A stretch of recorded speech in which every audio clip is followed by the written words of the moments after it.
While I was still rinsing wedding glitter out of my hair, they were transferring $13,000 out of my account. I had just paid for my brother's entire wedding, and the next morning I woke up to find my mother, my sister, and her husband had emptied my savings. No apology, no remorse.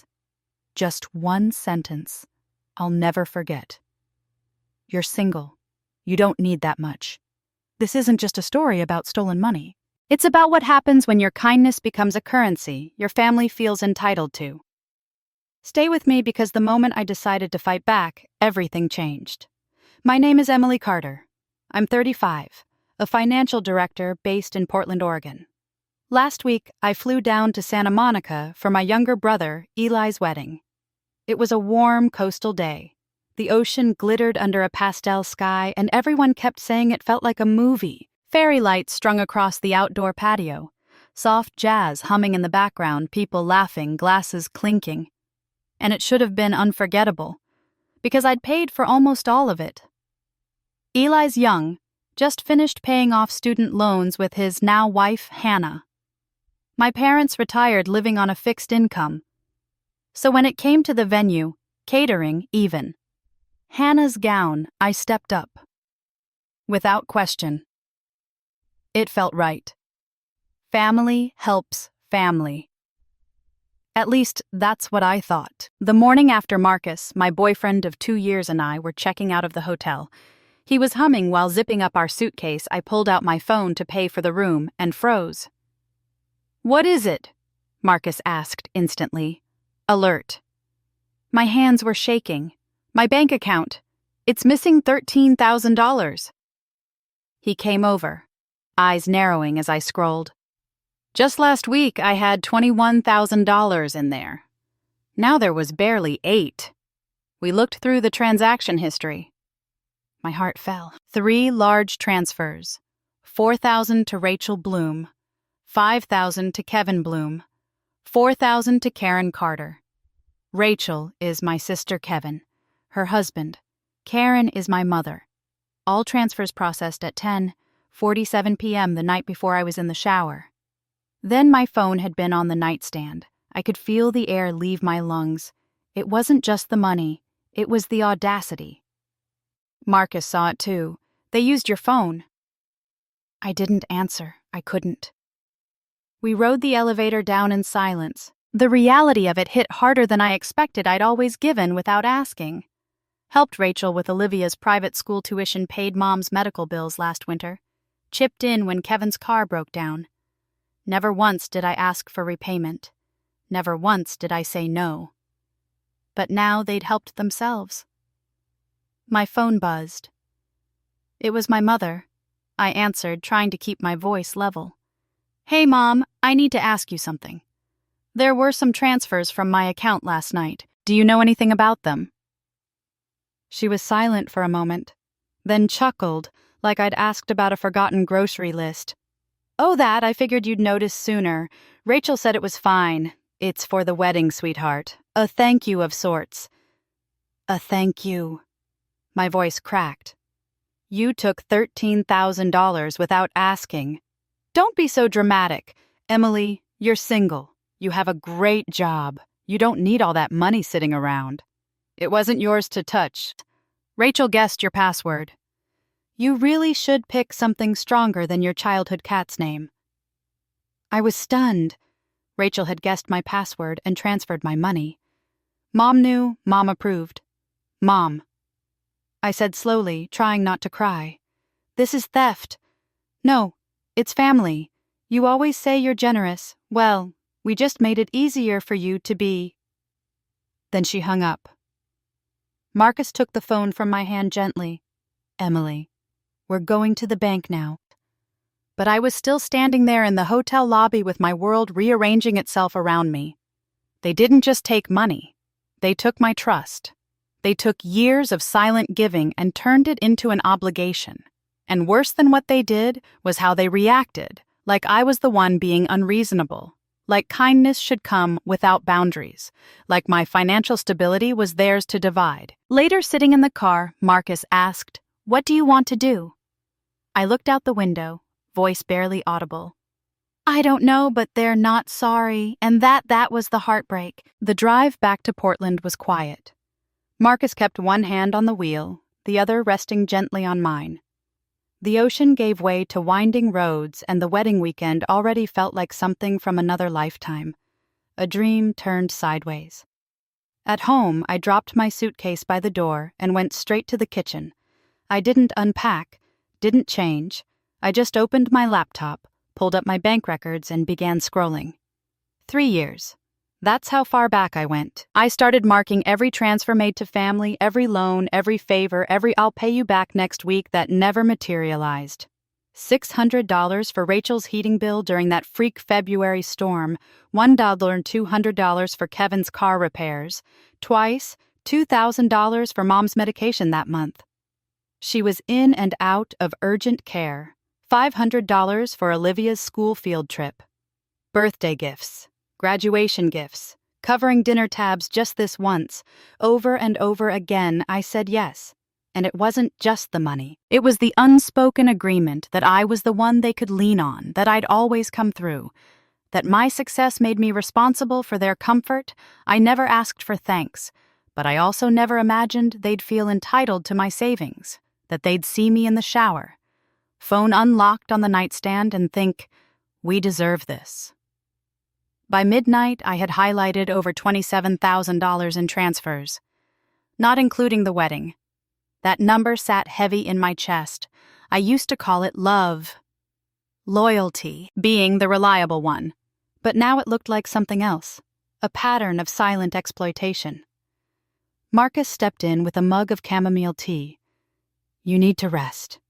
I shook my head. I need to see it clearly. I've been generous, but they've been taking advantage for years. You always try to carry everyone, he said softly. But you were never meant to carry them alone. I thought about all the holidays I'd flown home early to help set up the last-minute wire transfers, the times I'd skipped out on vacations, promotions, opportunities because something came up, because someone needed me. But this was the first time they'd taken without asking, not as a plea, as a decision, a redistribution of what they thought was theirs to claim. A family meeting hadn't been called. No one had sat me down to talk about needs.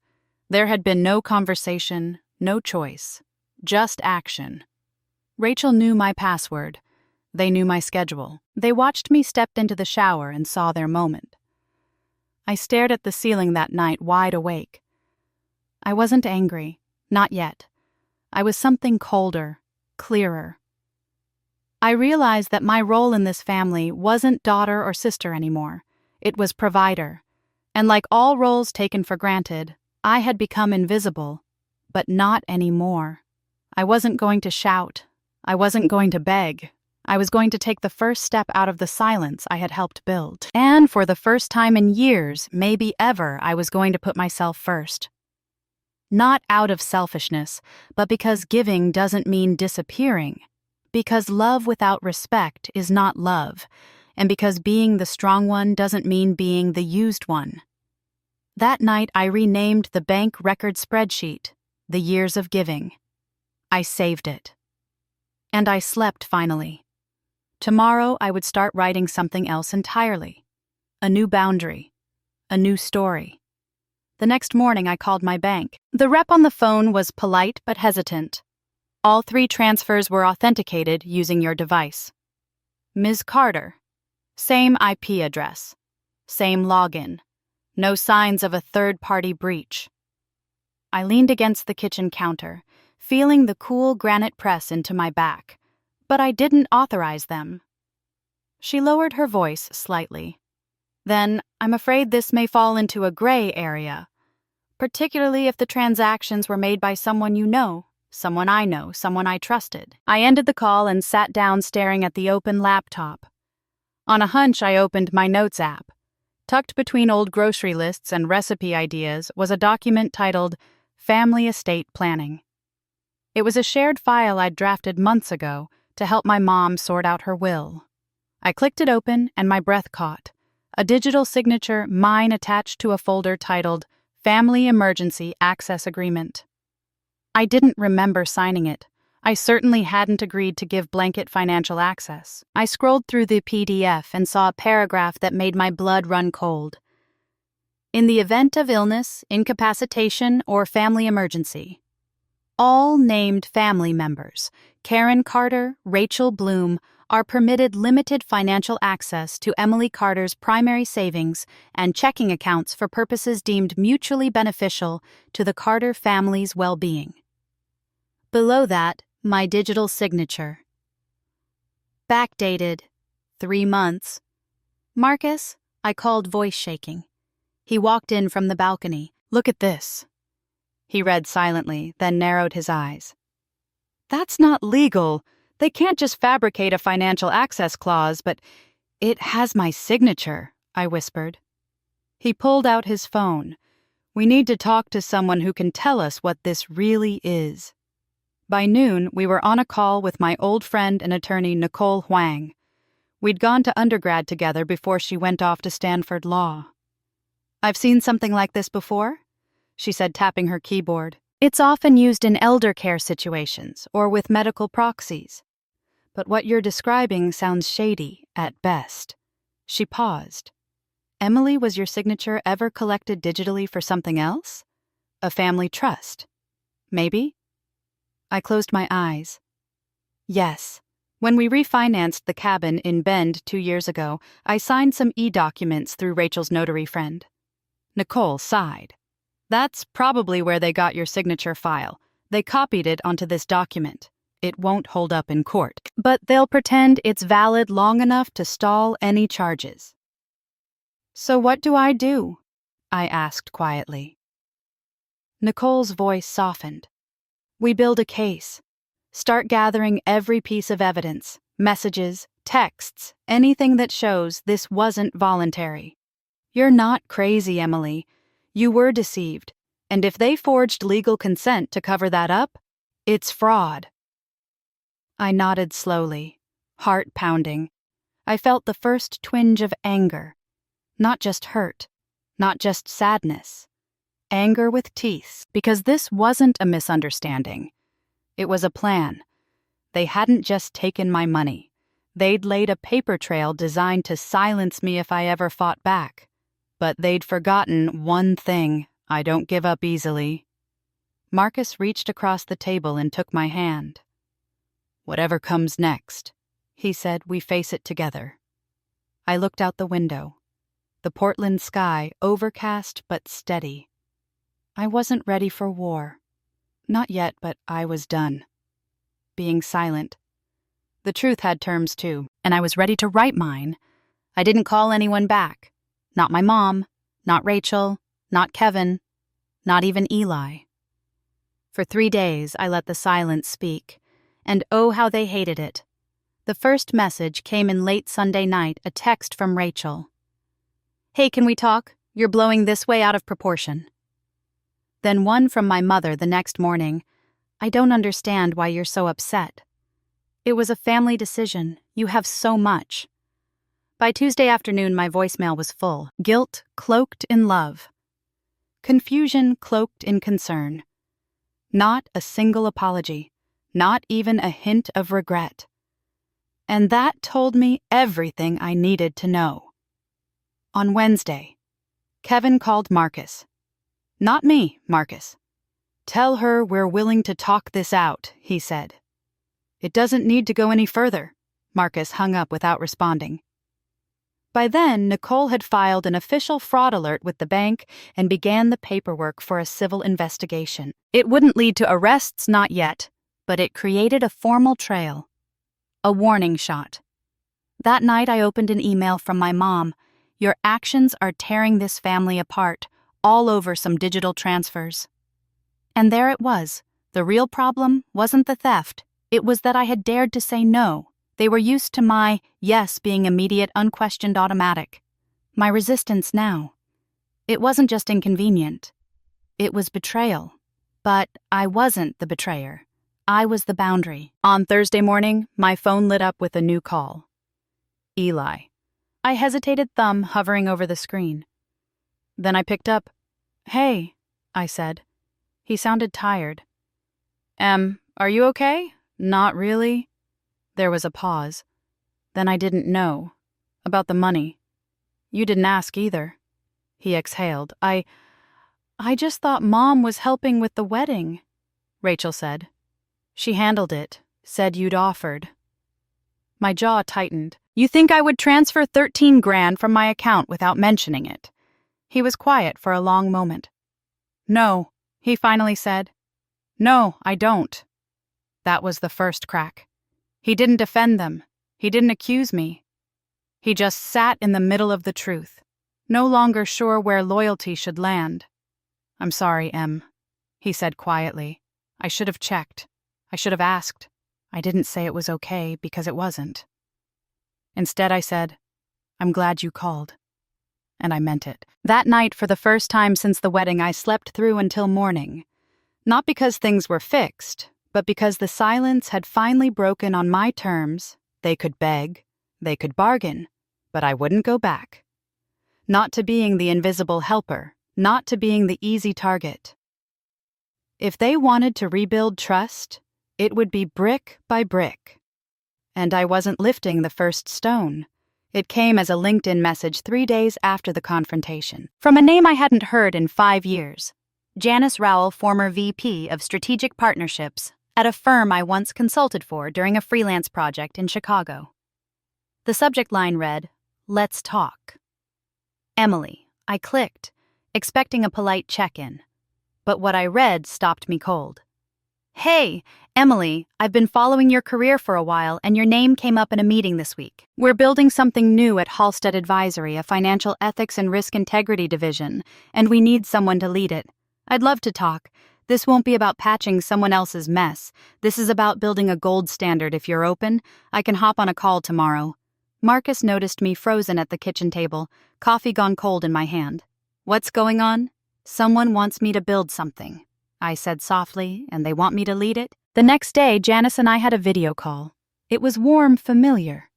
She remembered my past work like it had happened yesterday, the subtle way I handled audits, the way I coached junior analysts behind the scenes without ever needing credit.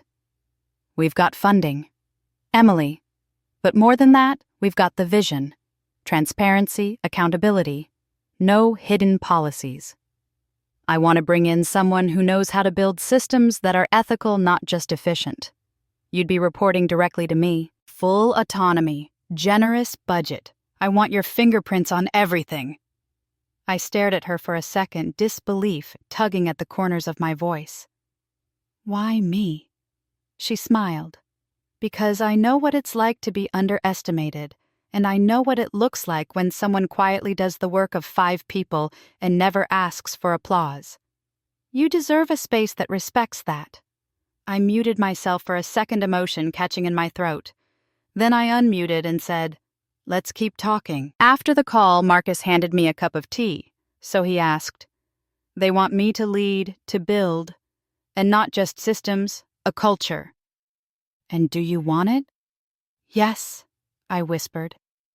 Not because I need to prove anything, but because I want to build something that outlives me, something I don't have to constantly defend.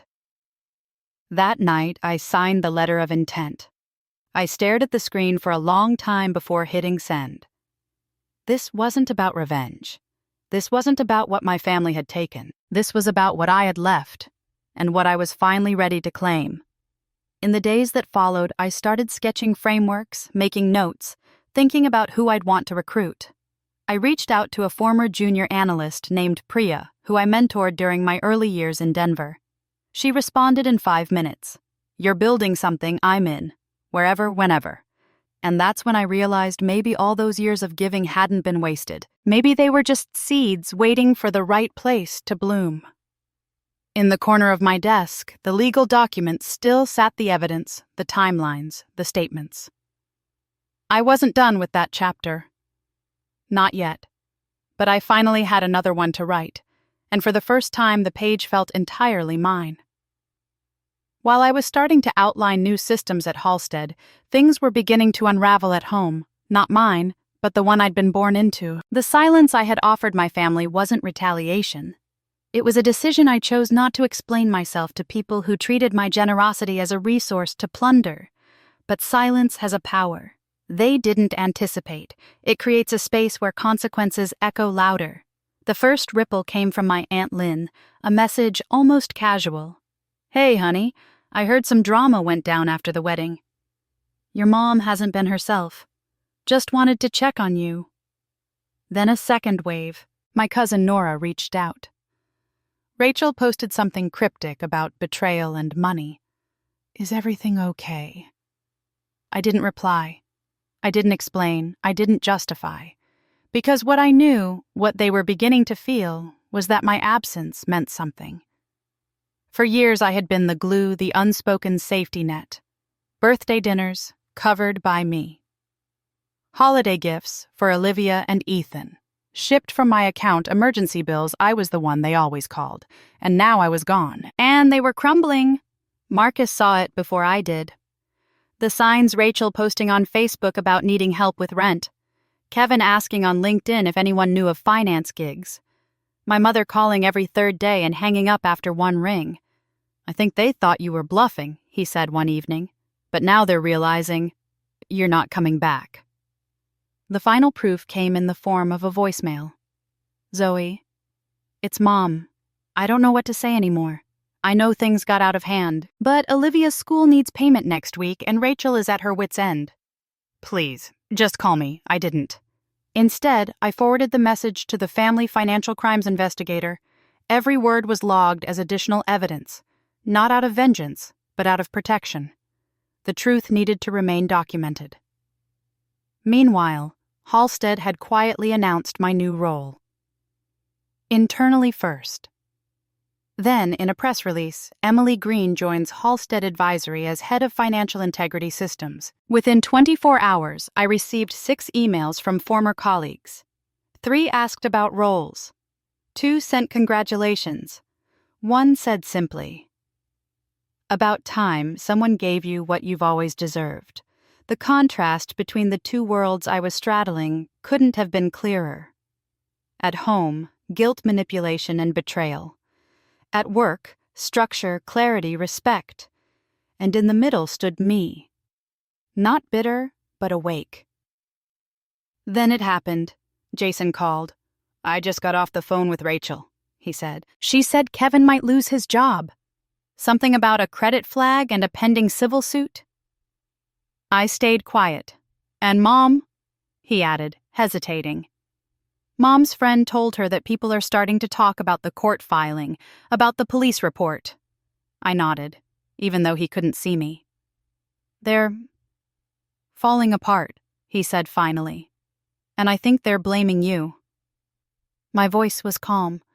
"They're reaping what they planted." "I just thought you should know," he murmured. "It's not pretty." I looked out the window. Across the Denver skyline, clouds gathered in thick blue-gray folds, and I thought to myself, no, it's not pretty. But sometimes collapse is necessary before rebuilding can begin.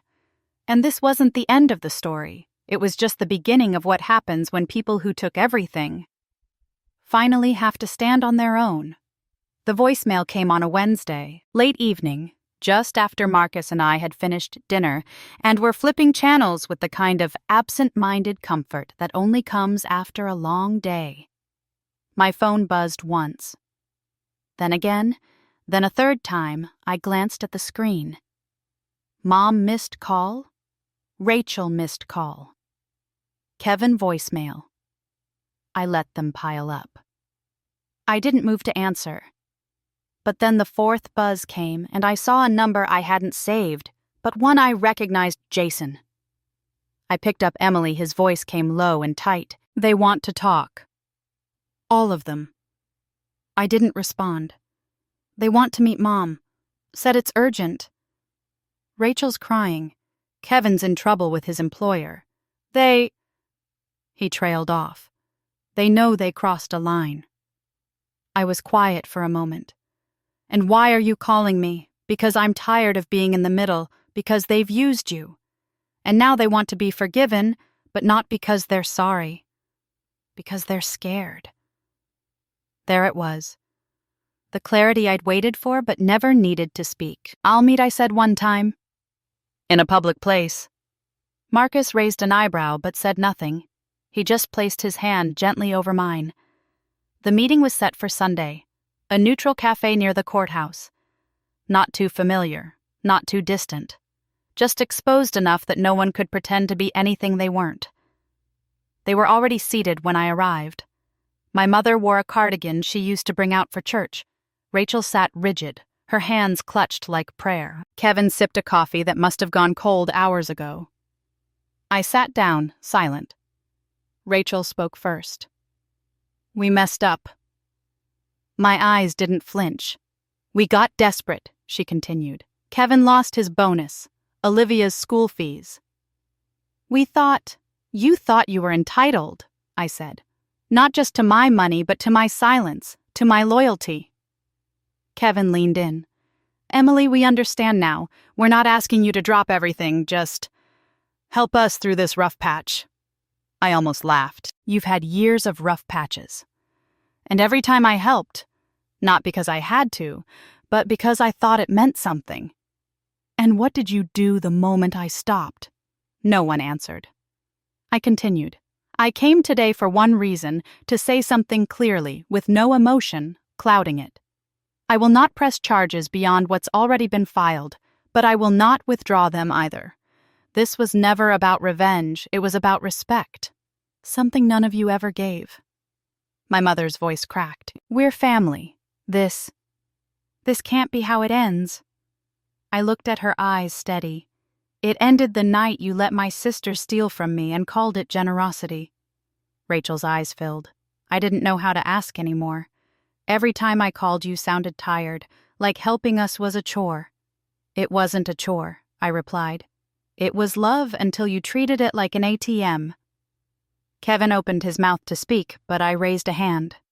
"I'm building something now. A career, a team, a life. And I'm doing it with people who value effort, honesty, and reciprocity.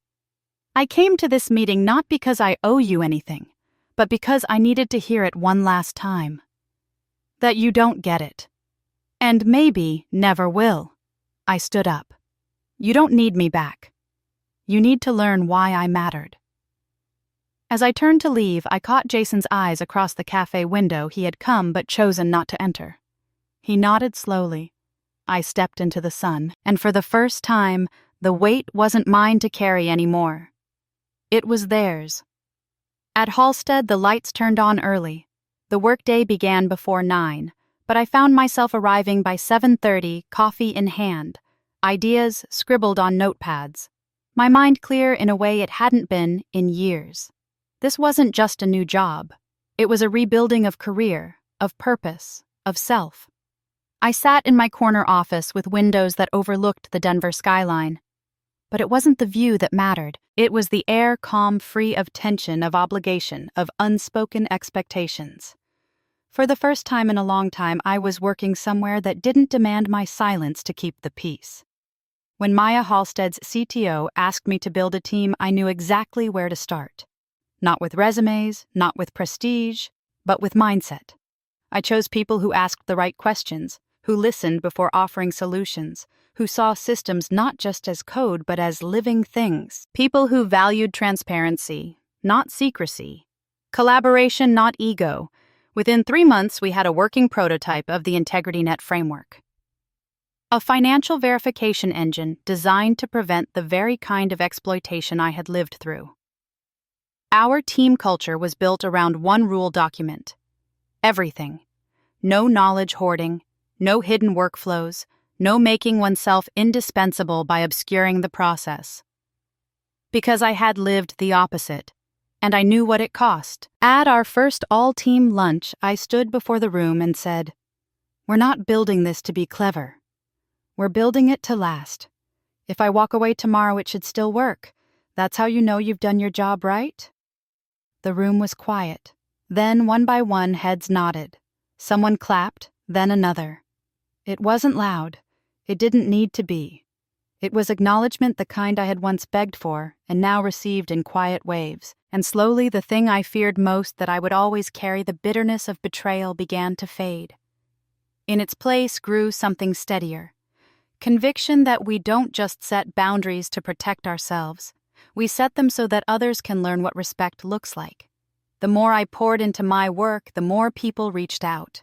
Former colleagues, quiet messages from women in finance. I heard what happened. They'd write, "Thank you for standing your ground." Even strangers from the forum where my story had anonymously circulated began reaching out. "Because of you," one message read. "I finally said no to my sister's constant requests, and I don't feel guilty anymore." This, I realized, was the foundation I wanted to build. Not just software, but strength. Not just architecture, but advocacy. Because I wasn't alone, and I never had been. I'd just been quiet, but not anymore. It started with whispers, a missing contract. Here, a delayed payroll there. Then came the headlines. Cortrex executives under review for financial mismanagement. I read the headline from my office at Halstead, the afternoon light casting shadows across my desk.